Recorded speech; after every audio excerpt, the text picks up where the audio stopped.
এর নাম সিরা। কি সুন্দর হয়েছে দেখছেন। পায়েস, পায়েস, সোনা, সোনা বুট, সালাদ,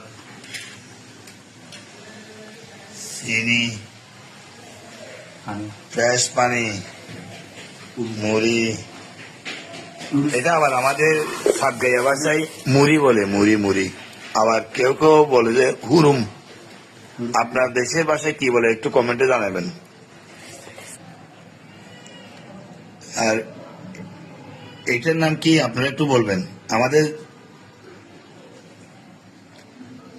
আমাদের কিছু কিছু ভাষায় আছে সেখানে বলে যে আলু ভাজি। আপনাদের এলাকায় কি বলে একটু বলবেন।